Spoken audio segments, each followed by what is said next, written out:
My next guest has spent much of this year in, well, a little more than a loincloth. Bear with me, there is a reason. As Joe McElderry is playing the title role in Joseph and the amazing Technicolor Dreamcoat, he's bringing the show to the Swansea Grand and he joins me now. Hello, Joe. Hello. Now, you're in another studio from me, so I can't be certain. Are you wearing the loincloth right now? Thankfully, no. Oh, does it get to the point where you're very at ease with it, or are you thinking, flipping heck, there's a draft in here? Well, you're certainly aware of what you eat, put it that way. Oh, no. Oh, you really can't go for that extra chocolate bar?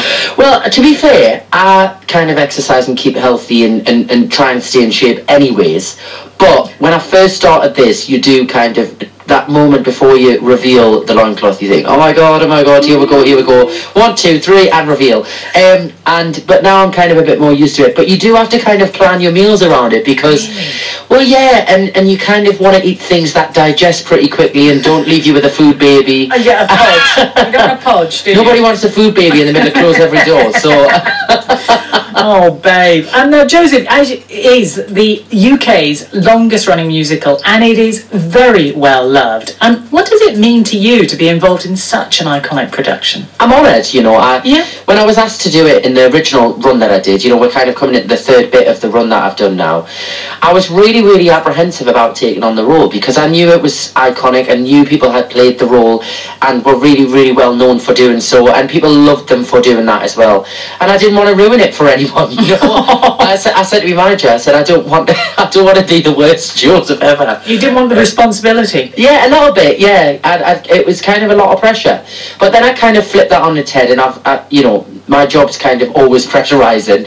And I thought, you know what, I'm just going to go into there, I'm going to do it my way and the way that I think people will enjoy it. And thankfully, people have been so complimentary and have seemed to enjoy what I've done with the role. So I'm overwhelmed by the response I've had, actually, and still continuously overwhelmed. You know, and I've been doing it now for, I mean, if you add up, I've done 3 kind of 6-month runs of the show, and I'm still blown away by some of the comments and the reviews that people have given us, so I feel very lucky.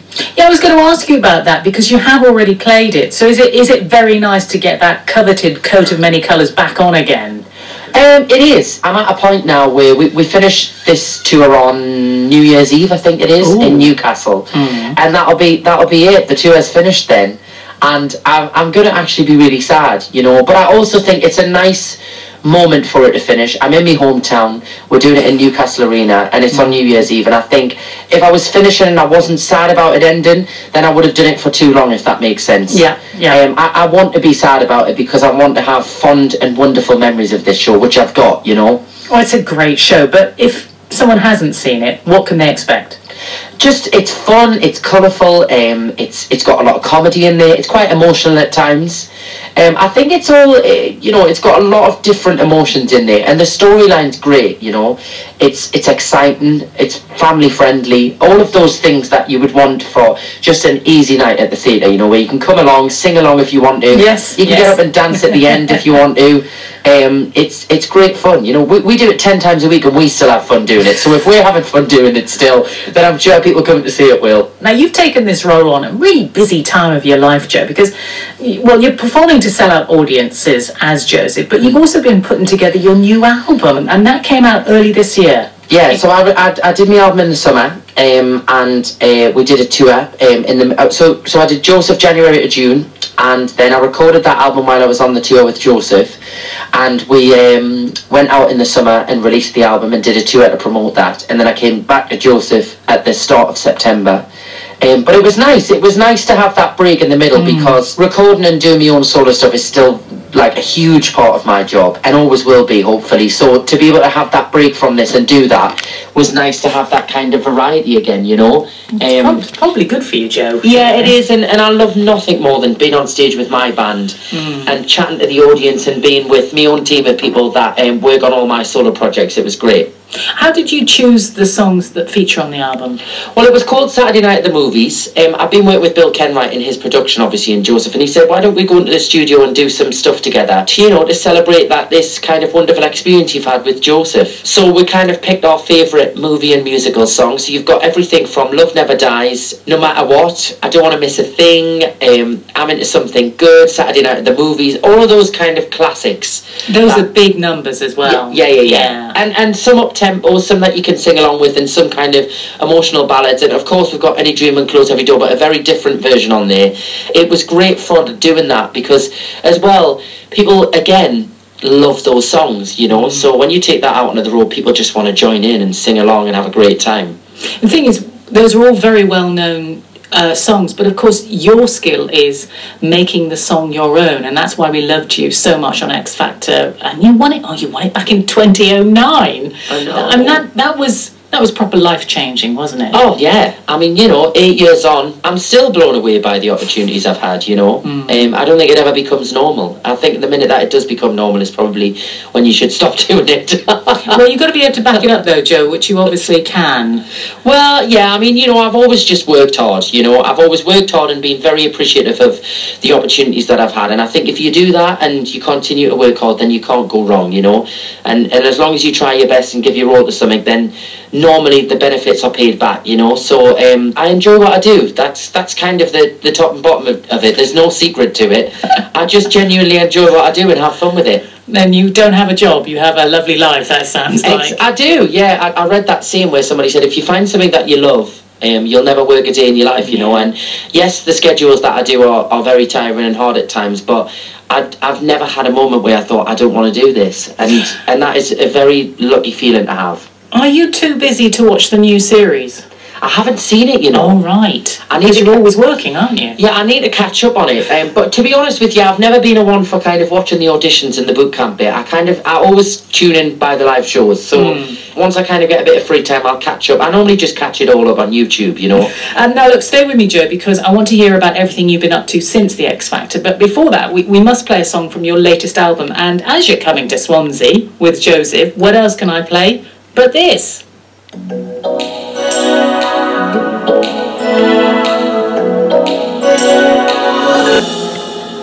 This is Lynn Bowles on BBC Radio Wales, and that was Joe McElderry singing Any Dream Will Do and Close Every Door from Joseph and the amazing Technicolor Dreamcoat. Joe's currently playing the lead in Joseph, which is on its way to Swansea later on this month. Joe's with me now. Now, we mentioned X Factor, which you won, and that winning streak has continued in a variety of ways, hasn't it? You, the champion of Pop Star to Opera Star, that was 2011. Then 3 years ago, you won The Jump on Channel 4. Yeah. Did you know you were a man of so many talents?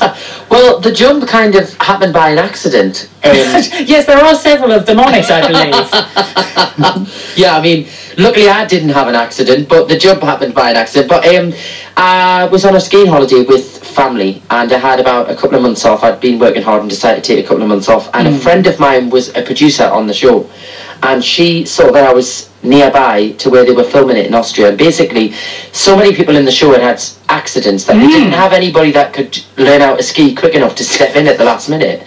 And she knew I could ski, and so I thought, oh, that'll be nice, you know. So I ended up going on to the show and doing it, and standing in for somebody. So if you hadn't seen it, this is basically, you have to do winter sports, a lot of skiing, and the big thing at the end is you have to do a proper ski jump, which looks terrifying. It was terrifying. And my idea of skiing was, you know, skiing to the nice restaurants, having a meal and everything. Hot chocolate. Yeah, taking a nice picture and a selfie for Instagram and all of that. Not hurtling down a mountain on an ice tray at 80 miles an hour. Well, there we are. We brought out your inner downhill skier, I suppose, didn't we? I had a great time, though. It was a wonderful experience, as was Pop Star Opera Star as well. Again, I mean, opera ain't for fluffy bunnies, really, is it? You've got to be up there and able to do that. Well, yeah, but when they kind of pitched that idea to me, I was kind of like, well, that'll be fun. People will probably find it really funny, me trying to learn opera and classical music, and it'll be really entertaining. I never imagined that it would be something that would become a part of me kind of musical repertoire, you know. And what was happening is, as I was getting through the show, people were like, you really need to kind of pursue this, you know. And I was thinking, oh, you know, nobody's going to want to hear me sing classical music, you know, it's not going to be the kind of thing that people would want. And then I got approached by Decca, and they said, listen, there's a huge interest out there for you to do an album of that material, and would really like to have you on board with us. And I was petrified, you know. I thought I'm going to get absolutely slated for this, but it was one of my biggest selling albums, and I'm still quite baffled by that. It's incredible, and I love that I get to sing that music now, because the likes of Ness and Dorma and Time to Say Goodbye and Canto La Terra and all of those kind of songs have become so special to me now because of that, and that never would have happened without that show, and it's quite magical, actually. Did that help your voice? 100%, yeah. Yeah? Yeah. It made it stronger. I could sing higher afterwards. I could sing lower. I had a lot more control in my voice. I mean, the amount of training we got on that show, you couldn't pay for that kind of training from those professionals, was just incredible, you know. And now, you know, doing a show like Joseph, where you're doing 10 shows a week, the training that I've had from that, it saves us from getting sore throats, it saves us from my voice hurting, you know. The techniques that I learned in that were incredible, you know, and so useful that I've been able to take forward. You were really lucky there, weren't you? Yeah, 100%. Because and the nice thing is if you go into something, and I'm quite a competitive person, as you can probably tell by now. No, it's not showing at all. but if you go into something with kind of an open mind about it and think, oh, I'm going to have a little bit of fun with this, and then it turns into being something so much more than that, it's so much nicer it happening that way than going into something and be like, right, and I have to do this and I have to do that. It kind of took me by surprise, that whole project, and became something much bigger than it was ever intended to be. So I appreciated it a lot more because of the way it happened like that. It sounds like you've got the right attitude to doing these reality show programmes. Are you going to do any more? There's always kind of things thrown around and requests put in, and people say, would you be interested in doing this? And if it's something you can have fun with, and I think if you're learning something as well from it, or you can learn something from it once you've done it, then you can always just class it as a great experience. So if something comes up that I think I could have fun with, Joe, you learned to jump off a mountain with skis on. I mean, weren't you just a little bit scared? I'm petrified. Absolutely petrified. Really? But I kind of went into the strange thing that happened there was I went into kind of a work mode, as if I was about to go on stage. And I kind of treated it like a performance almost, and kind of psyched myself up in that way. Because if I was on a skiing holiday, I would never do that. You know, like I would never go, oh, I know, I'm going to go to a ski jump and learn how to do a ski jump. But because I went into work mode and I was like, just treat it like you're going on stage and it's a performance, and rehearse and practice and everything, I put all of those kind of elements to that project instead. And that was kind of how I got through, because I'm a bit of a scaredy cat, to be honest, so I don't actually know how I did that. Were you blindfolded at any stage? Oh, okay, don't answer that. I think, though, it's fair to say, getting back to what you really do love, which is musical theatre, it does shine through. Do you go and watch other shows in the West End? What are your favourites? Well, I actually went to see Sunset Boulevard recently, the tour, which was brilliant. I went to see Dreamgirls recently. I do enjoy watching shows, and I enjoy being able to go and check what else is out there and what hopefully could be other things that I could be a part of. What would you like to do? I don't know, you know, I think the things that I never expected I would do have been the most interesting and exciting things for me.